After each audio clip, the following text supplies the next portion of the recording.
Hi everybody, welcome back to D Reads. Today we'll be doing a book review of Feather on the Moon by Phyllis A. Whitney. In these videos I do discuss the entire book, so it will be spoiled. This one's a little bit of a long video, but I hope you enjoy it. Thanks for watching. Hello everybody, welcome back. I decided to make another video, and I actually have a couple planned. I decided that this was a lot of fun, and I wanted to keep doing it. So I went ahead and set up my channel yesterday.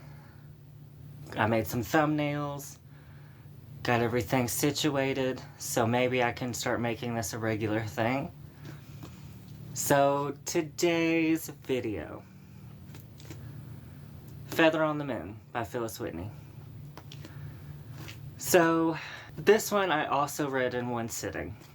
A little bit faster, I have to say, than I did Rain Song, and because this one's only 305 pages, because I think it's only like 11 o'clock at night, something like that. I decided that I would take notes.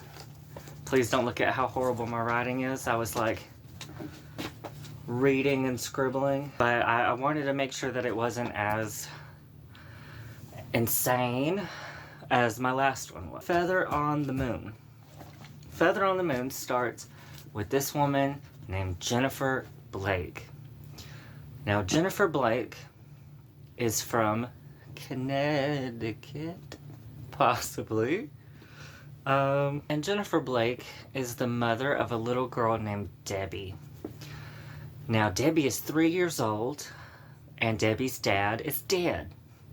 He was a mountain climber, and he died in Vermont. So one day, Jennifer Blake goes to the supermarket, as one does. She's got her baby in the cart. And remember, this is copywritten in 1988. So this was, you know, people were a lot more loosey-goosey with their kids. I hate to say. And so she's about to check out in this grocery store with little Debbie. And then she's like, oh shit, I forgot to get the mustard. And this is back when mustard came in jars. She goes to get whatever she needs to get. She tells little Debbie, I'm gonna call her little Debbie like the snack cake, that, you know, hold down the fort, I'm gonna be right back. So Jennifer goes to get whatever she needed to get, and then here comes this woman. She's got a scarf wrapped around her head. She's got sunglasses on. And she says, hey, I'm new here. Can you show me where the mustard is? That's where I got the mustard. Jennifer was like, 4 aisles down, baby. 4 aisles down. Go ahead. Go get it. And the lady didn't move. And so Jennifer's a good person. So she was like, let me show you where it is. Goes to go back to her cart, and little Debbie's gone. Not only that, but that woman is gone too. And so nobody knows where little Debbie is, okay? So that's how we're introduced. It's now 7 years after that happened. Nobody could find little Debbie, and she's been a missing person. Now, some backstory is that Jennifer has two parents that she now lives with, Betty and Martin. And Betty and Martin are both deaf. Betty lost her hearing when she was 17, and Martin was born without it. Jennifer is now a teacher for people who are deaf or hard of hearing that have to use sign language and stuff like that. And she instilled in that with her daughter a little bit. Jennifer gets a phone call from the National Center of Missing Children, whatever that place is called. And they said, hey, there's a lady that thinks that she might know where your daughter is.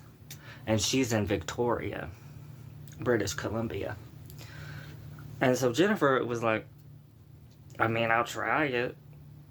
I don't really know. All the way up there. She goes and talks to her parents, and her dad, you know, is convincing her, you have to go just to check it out. And so she's like, okay. So she gets in touch with this elderly woman named Mrs. Arles, A-R-L-E-S, Arles, Arles, however you want to say it. And her name is Corinthia Arles. We'll call her Corinthia or Miss Arles, because I can't talk, so I might mess it up every time. But she says that there are some mysterious circumstances going on at her big old mansion. And there's a little girl that might be little Debbie. Come stay at the house.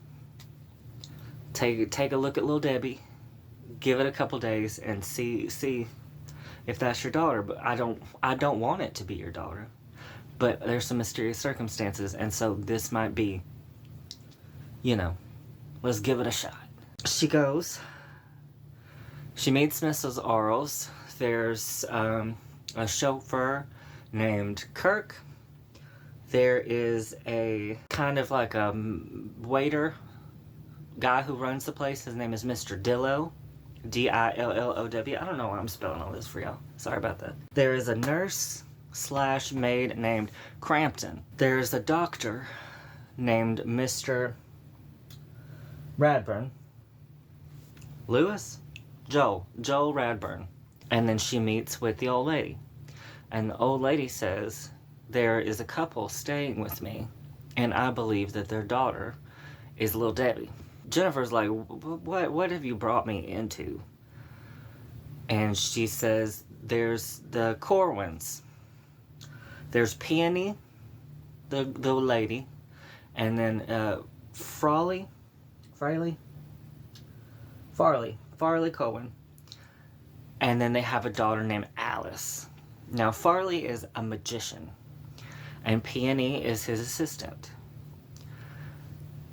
And they have came to the house because they claim that Alice is the great-granddaughter of Mrs. Arles. And that the father of Alice is her dead grandson, Edwards. Who he died on a trip to Brazil. Come to Brazil. We're pretty much caught up in the idea that there's some scheming going on. She explains. She's like, I'm going to give you a couple of days to see if this is your daughter, because I think it might be. And if you cannot figure out if that's your daughter or not in a couple of days, then I'm going to claim her. And the Carwins want a large sum of money to leave her with me. And she's like, I'll give her a good life. She'll get all of my belongings when I die. And she's this frail old lady, But she's searching so much for something to be a predecessor. And she's got some bad blood with Edward. So she spent a long time without seeing this baby. When she got to Victoria, her driver was a very, a big personality. His name is Kirk. I mentioned him prior. She was just being a little bitchy to him the whole way there. That's an uncomfortable situation. Now things start happening, and it's revealed that Kirk may have more information than he's letting on, because he's not a professional chauffeur. And so on chapter 4, when we get to chapter 4, I start questioning maybe if Kirk is actually Edward. I started getting a little feeling, because he said that he knew Edward and that they were friends and that he came to give Edward justice. So something just didn't fit right. There was so much emphasis on his pirate-like beard. And, as we read in Rain's song, Pete had his beard when he became the handyman. So I thought that was a similar theme. So I immediately thought that might be used in this book as well, because the similarities between this and Rain's song are pretty neck and neck. There's Bertie, Crampton, Luther, Mr. Dillow. You see what I'm saying? And if you haven't seen that, go check out that video. It's a fucking hot mess. Excuse my French. Kirk is talking about how he received a letter from Edward saying that he believed that he was going to die soon. We also find out that the people that were also on this expedition with him was Peony and Farley. And so at that point, we find out that Edward and Peony were married. And she got pregnant, and then Edward died, and then she married Farley. So you see, Something's not adding up. And why is a magician going on a excursion to Brazil or what have you? Joel, the doctor, says, hey, my mom wants to meet you. Now, his mom's name is Letha, or Letha, Letha. She's the baddest bitch ever. I just gotta say it. She's an old lady, psychic. She believes in the crystals and the hoodoo, and she has visions and can see energy. She actually plays a really pivotal role in this book, and she does it fabulously. I would die for her. Says, bring me Alice, bring me Jenny, and have them come in at the same time and not say anything. So they do that, and then Letha says, yep, that's your daughter, 100%. We just gotta figure out how to prove it. Another person that is existing in the Arles mansion is Uncle Tim. Now, Uncle Tim is Old Lady Arles' brother, little brother, and he's deaf. Him and Alice have a really good relationship. Now, Mrs. Arles, the old lady, has put him in a mental hospital before. She keeps threatening to send him away. She calls him daft, which I'll put a little definition in the bottom if you don't know how daft was used back in the 80s. And it's actually very, very sad. Because the only thing wrong with Tim is that he just had became deaf. And so Jenny bonds with him too. Now, there's an incident that happens while they are getting their groove on with Letha. Uncle Tim throws Farley down the stairs. So that's kind of a big deal. And so everybody's upset and they rush back to the house. And Alice, being the sweet little girl she is, was like, let me talk to Uncle Tim and see what's going on with him. And she talks about how Farley was being a jerk. She was like, he was being a jerk and he was making Uncle Tim's stuff disappear. And Uncle Tim wasn't aware of what was going on and he couldn't hear, and so it really upset him, and so he kind of shoved him, and then Farley busted his head open. Farley goes to the hospital. Mrs. Ames has had enough. She's like, I'm gonna give you a day or two more because I'm about ready just to say, this is my great-granddaughter, she's coming to live with me. She pisses me off right up until the end of the book. So she's ready to send him back to another mental hospital, even though, he's just deaf. And so with this being a very close part to Jenny's life, she starts getting very upset. And she's, on top of slowly starting to believe that Alice may in fact be her daughter, shit starts hitting the fan. Jenny goes out to dinner and finds that only Farley is there at this point.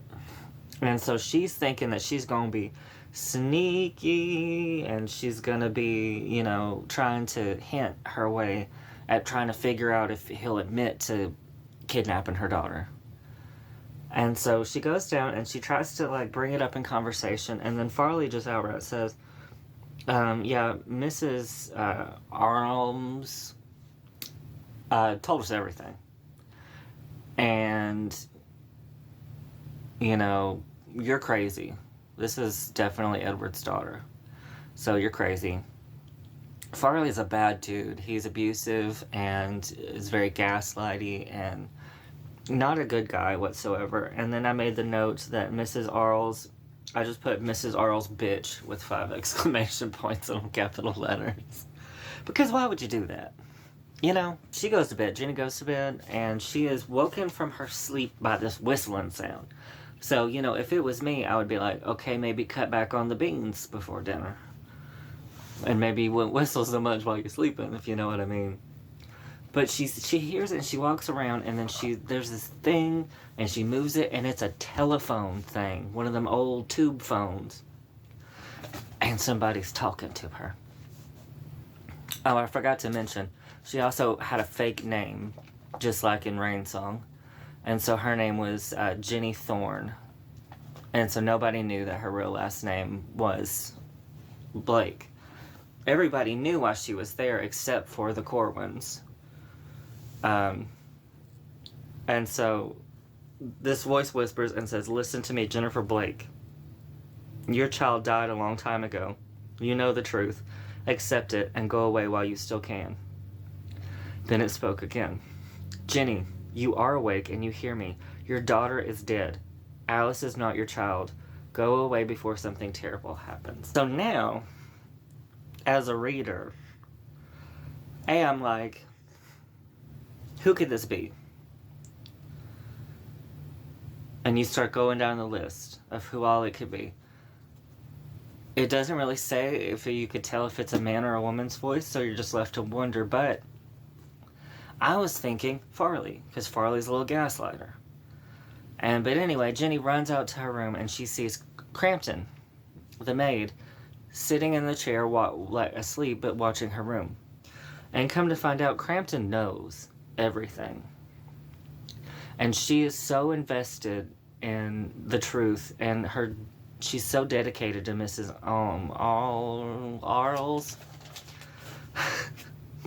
that she's like, I'm going to do whatever it takes to make sure the truth comes out and that she's protected. And she was like, basically, if you try to hurt her, I'll fuck you up too. But I'm guarding your room because you might help bring the truth out. At this point, Jenny is just like, screw all this mess. Where's my psychic granny?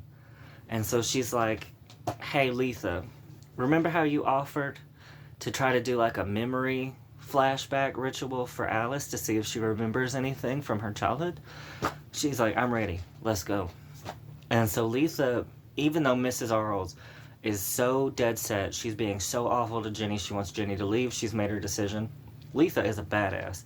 And she comes in and she convinces Mrs. Arles to let them go, under the ruse that they wanted to go see this garden. So they get there, they do the ritual, and it works. Alice snaps up and she signs for Turtle. And she says, I remember I forgot to feed my turtle, and my mommy, I was crying to my mommy, my turtle died. And then Jenny knew, because she said the turtle's name was Shelley. She was signing the word for turtle because she grew up with her deaf grandparents, and so Jenny was teaching her sign language. And so then that's Jenny's convinced at this point. Then, as much as I regret it, I get a little bit suspicious of Miss Letha, because, Jenny's like, why are you helping us? There's got to be something going on. Joel, Dr. Rodburn, is the sole inheritor to Mrs. Arles' fortune. And he's a disease researcher. He's a doctor, and he's coming up for cures for illnesses. And she was like, we're not super rich, so I can't give him all this money. So if the granddaughter turns out to be not the granddaughter, then Joel still gets his money when the old lady kicks it. And so then I was like, oh, that's suspicious. And so I was like, okay, maybe she's making all this up. Maybe she's just pulling this out of her ass to convince Jenny so that this little girl goes away, problem solved, her son gets the money. They wrap up this event and they go to the garden like they're supposed to go to. And they see Letha's car. Somebody had jacked Letha's car and was there. And so they were like, oh shit, let's figure out who's in the car. After they walk around, they see Mrs. Arles in her wheelchair with Crampton pushing her, and Mrs. Arles is just freaking out. She's like, you gotta come to the house, shit's hitting the fan, something's happening.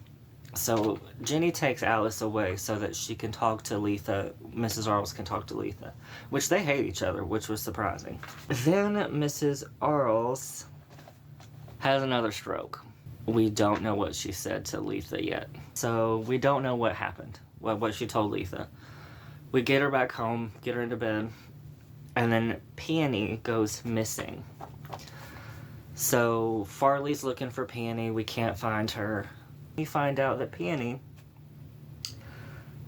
is, her real name's Nellie. Nellie Delos.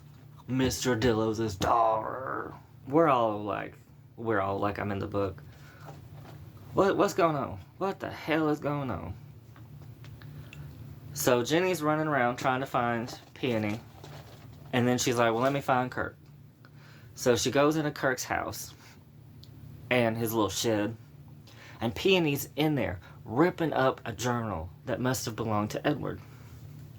And so she's freaking the hell out, ripping up this thing, and she's like, I have to do this before Kirk comes, because he killed Edward. And at this point, I thought that Kirk was Edward in disguise. But now Kirk killed Edward? And now Kirk has been a little threatening and suspicious to Jenny. I will agree with, but ain't no way.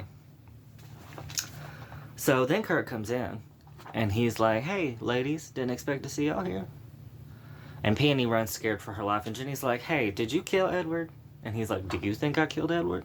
Things get out of control. So Letha's like, I'm gonna go to the Empire Hotel. Big fancy hotel. That way I'm close by in case Mrs. Arles needs me. And she was like, Jenny, why don't you come with me? There's no use with you being here. It's upsetting you. And so Jenny agrees, and Joel takes them. And then they go to have dinner. At this point, Jenny is convinced that Alice is definitely Debbie.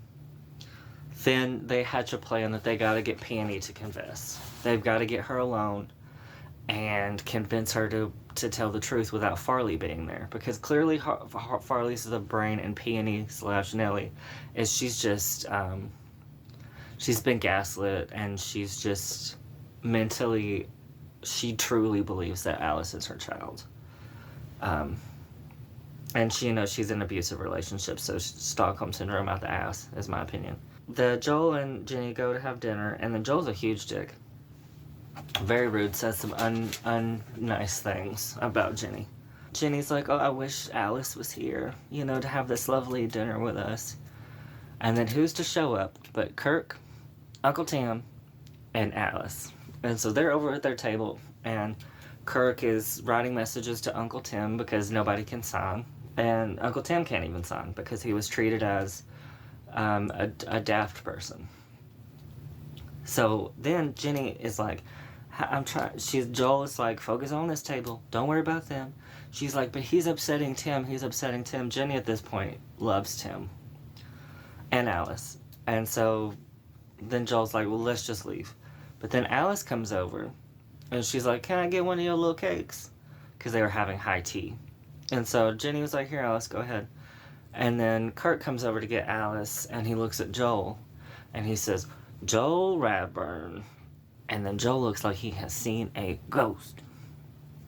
And so they run out, and he's like, we can't talk about it here, Jenny, hurry, we gotta go. And then they get in the cab, and guess who was right? Me. Kirk is Edward. Kirk is Edward in disguise. That was a whole big mess. They get back to the house. Dillo and Crampton are missing.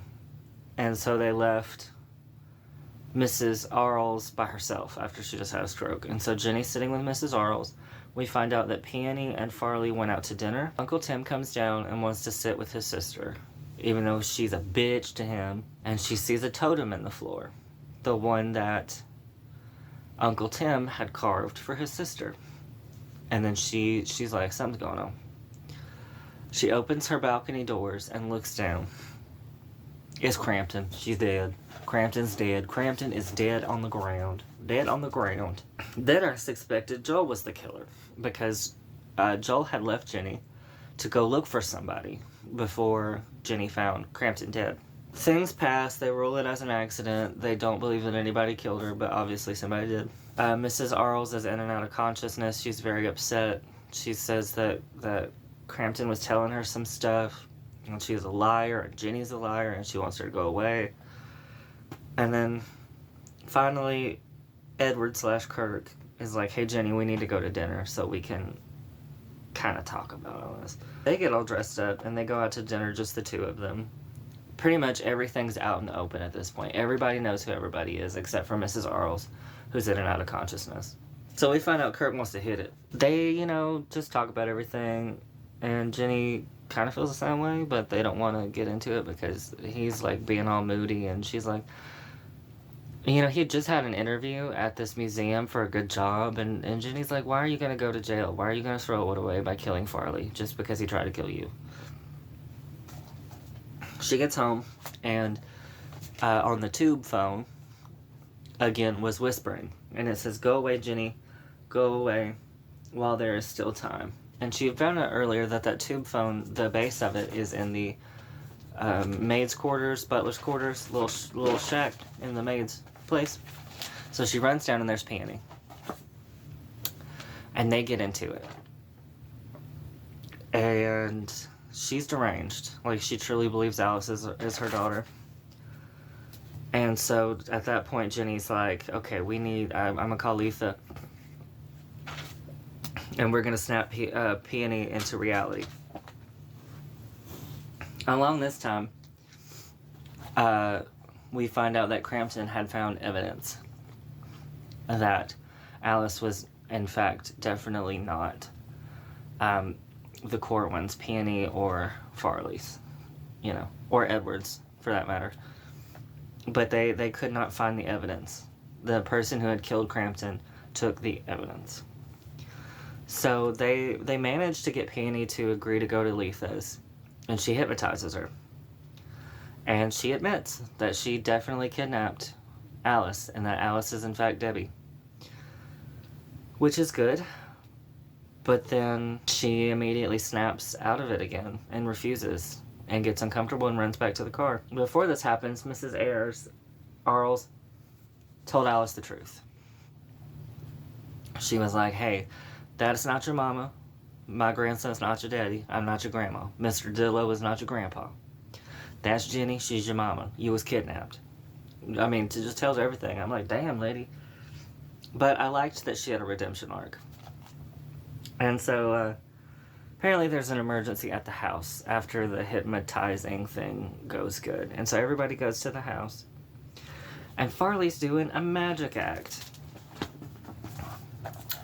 to Mrs. Arles and the new nurses, and Alice is helping him. So it's kind of creepy. I pictured the man with the bowler hat from Meet the Robinsons. That's kind of the Disney movie. That's what the vibe I got from it.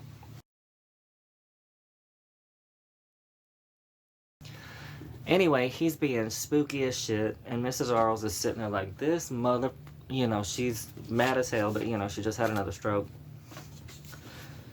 So he basically had 2 plane tickets ready. He was going to kidnap Alice and this disappearing act and take her away because he thought that Mrs. Arles still believed that was her great-granddaughter, and he expected a ransom. He was going to take her for ransom. In this kerfuffle, Peony kidnaps Alice, and they run off. And then Mrs. Arles is like, that's not my great-granddaughter. What did you think you were going to do? And he's like, oh, I've been busted. Well, shit, I've been busted. He's like, I'm feeling weak, I'm gonna go lay down. And so they're like, where could Peony have taken Alice? To those same gardens. Jenny and Kirk go running after to go to these gardens, and they see Farley. And they're like, oh, that sneaky little bitch. He snuck out when he thought he was going to his room, and this is their meeting spot. And then we see Peony come out with Alice, telling Peony, hey, the jig is up. They know I got 2 tickets. We can escape. Leave the girl. They're on to us anyway. Just leave the girl. Let's go. And she's like, I'm not leaving Alice. She's fully convinced that Alice is her child. And so we find out that Peony is the one that killed Crampton. And Kurt goes after Farley. And then Jenny goes after Peony, and she's yelling at Peony to accept the truth, and this upsets Alice because she's just a little girl. She just found out her mom's not her mom, and then this strange lady is her real mom, and she was kidnapped, and she doesn't have a dad. And so she runs off, and so Jenny's like, let me see your purse. Let me see your purse. And so she snatches it, digs through it, and sure enough, there's an obituary for an Alice Arles, the real child between Edward and Peony. Died a couple months after Edward supposedly died because she was sick. She had convinced herself in her head that Debbie, Jenny's daughter, had died, and that Alice was really hers, and Alice didn't die. Still, it's not enough for Peony. So she runs off to go after Alice, but then Jenny figures out where Alice could be. And so she finds her. She starts talking to her, and they kind of bond a little bit. Alice still doesn't know how to feel about everything. And she loves Peony. She feels like she has to protect her mom, Peony, because she's so fragile. Jenny and Alice go back to the car where they see Farley on a stretcher. The ambulance is there and Kirk is there. So Jenny's like, oh hell, he done beat the hell out of this man. He's gonna go to jail. And then Alice is like, ooh, you like him. You like him. And Jenny's like, yeah, I do, but don't tell him that. Come to find out, the dumbass Farley was running away and fell off a cliff. He's still alive, but he, broke his leg and busted his face up. And nobody knows where Peony is. Alice goes to bed. There's, the come to Jesus moment where everybody talks about, the part where it's all put out in black and white so that, you definitely know what happened. Letha basically says that Peony will be found in 3 days. And it'll be too late to save her. And that's what happens. Peony fell into a waterfall and died.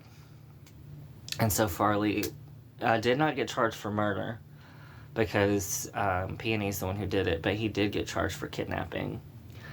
And then Kurt finally gets the nerve to tell his grandma, hey, it's me. And she's like, I knew the entire time, motherfucker. And then they reconnected, and then Jenny and Kirk, he says, I love you, and they kiss. And they plan on bringing her parents up to the mansion, and everybody's gonna live happily ever after. And it's just a really good book. I give this one, I have to give this one like an 8 out of 10 too. Dad is a lawn doctor, or caretaker of lawns, so he's gonna take care of the garden.